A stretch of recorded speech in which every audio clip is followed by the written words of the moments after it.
Sankt-Peterburg va Moskva shaharlaridan Toshkentgacha avtobus va mikroavtobuslarda yetib olishni istasangiz, O'zavtotrans xizmatidan foydalaning. Xizmatlar arzon, qulay va ishonchlidir. Reyslar har kuni amalga oshiriladi. Batafsil ma'lumotlarni mana shu telefon raqamlariga qo'ng'iroq qilib bilib olishingiz mumkin.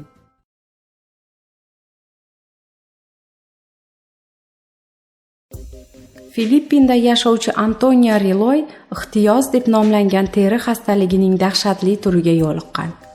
Terisi xuddi 90% kuyib ketgandek, qaragan odamni seskanishga, jirkanishga majbur etadi. Buning ustiga teri qattiq dag'al qorayib, yorilib ketgan. Shuning uchun odamlar uni qarg'ish tekkan deya hisoblashadi. Hech kim u bilan ham suhbat bo'lishni xohlamaydi.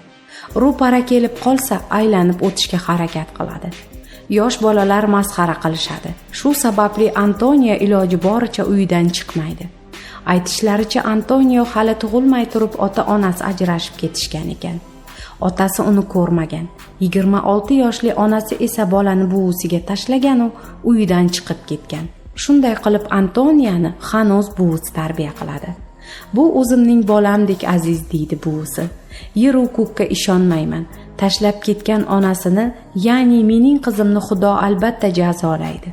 Ha, bilasizlarmi, Antonio bir kun kelib tuzalsa, elektrik bo'lishni orzu qiladi. Har kuni uyda o'tirib elektrga ishlaydigan uskunalarni kovlashtiradi. Buzilganlarini tuzatadi. Hozirning o'zidayoq yaxshigina usta bo'lib qoldi bolam. Yaqinda Antonio haqida mamlakatdagi xayriya tashkilotlaridan birining vakillari xabar topishdi va davolashga ahd qilishdi. Vrachlar ham Antonio hech bo'lmaganda 50% ga tuzalishiga umid bog'lashmoqda. Ajabmas, dardni bergan Xudo davosini ham berib qolar.